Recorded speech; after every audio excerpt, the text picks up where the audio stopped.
So as someone who has curiously been interested in money from childhood, I found myself doing a lot of side hustles to get my own coins even as a child.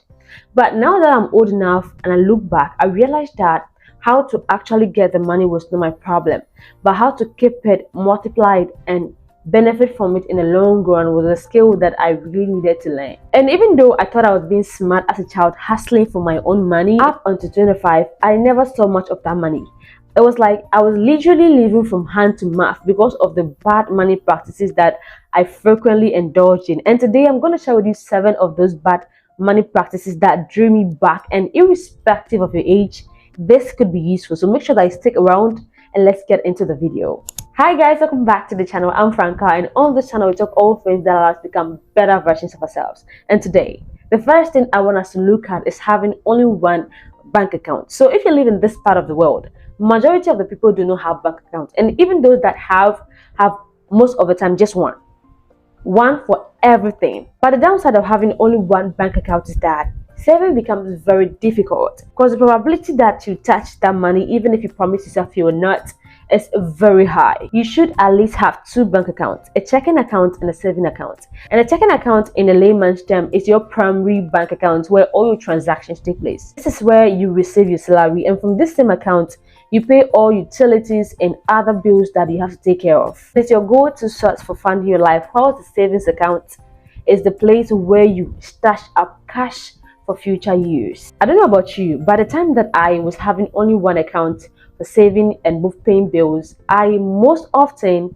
ended up dispensing everything from my account before remembering that I needed to save something. Now let's come to the second bad money habit that really drew me back, and that was not paying myself first. You might have heard this a couple of times, but it's funny how my version of paying yourself first was so different. Always had to do with pacifying my soul. I had this tradition where any money that I make, so far as I make profit from something or I'm paid for doing a job, I had to buy myself something first and calm my soul. Because girl, I worked so hard for this, and I'm not just going to allow the days to go by without cooling my spirit or giving myself a treat. But that was making me broke because before I could say jack, I've made so many unplanned purchases that left me with nothing to save. And that is why it's very important that you have more than one bank account, because that way you have a place that is specifically designated to save money before you dispense the rest that is left in your account. The idea that you have a percentage of your money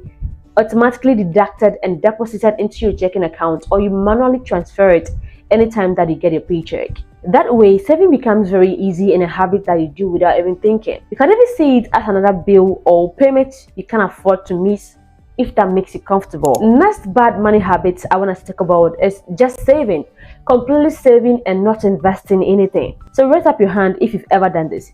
Your parents give you a piggy bank and encourage you to just keep stashing money into it without opening it. And while that was a very good way of teaching children to save, that mentality grew up with us, and we always ended up stashing up cash in the bank instead of putting it into profitable ventures, which will in turn make us more money. A couple of months ago, you can buy an item that costs $1 in Ghana with just about 7 cedis, but now you have to double up your cedis to buy the same item. That is why it's not enough to just keep stashing up cash in the bank, because with time, inflation reduces the value of your money. Saving is very good when you want to continuously just do that, but make sure that you do it in a high yield savings account so that your money does not entirely lose its value from being idle. Teach yourself to be comfortable enough to diversify your portfolio and invest in businesses and other profitable ventures that will keep your money growing for you.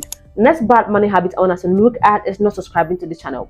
If this video has been useful to you so far, then go ahead and subscribe to the channel. That was just by the way. Next bad money habit that I found myself engaging in is not setting limits of how much money I'm supposed to spend, either in a day, a week, a month, or in a year. Spending can feel so good until you realize that you don't have much to spend anymore. And to prevent that, you can set limits on how much money you can spend in a day, seasons, or within a year. If you consider how many women buy so many fashion items that they never use, then you understand the point I'm trying to make. Even do no spending challenges in a month or in a week, so as to put your impulse buying habits in check. The next bad money habit that really kept me in chaos was keeping business money together with my pocket money. In this case, if you are a homemaker, your home keeping money. Even as a child, I used to sell little by little in class when I go to school or something. Like we were just hustling down underground, so we can get little money to spend on the side. And one bad thing I did was that I did not keep the money I was getting from the business separate from what I was meant to spend. This cost me most of the time to spend my capital, my profit together with what I'm meant to spend, and I had to go and look for money from elsewhere to come and start the business all over again. If you have a business, make sure that you put yourself on the salary so that you do not end up putting your hand into what you're supposed to spend. Then you constantly keep running around for capital from elsewhere to keep financing your business. That way you're not even doing any business, you're just living from hand to mouth in your own business. That's bad money habits I want to talk about. It's not knowing how much you earn.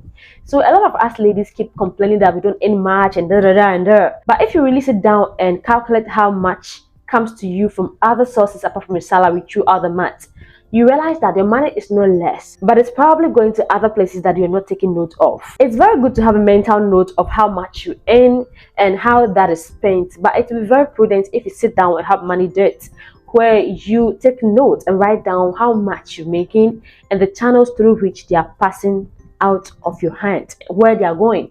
Are you making some purchases that you don't even need? Are you buying impulsively or budgeting for things that do not really bring you any value right now? Next bad money habits I want to talk about is erroneously thinking that the harder you work, the more money you make.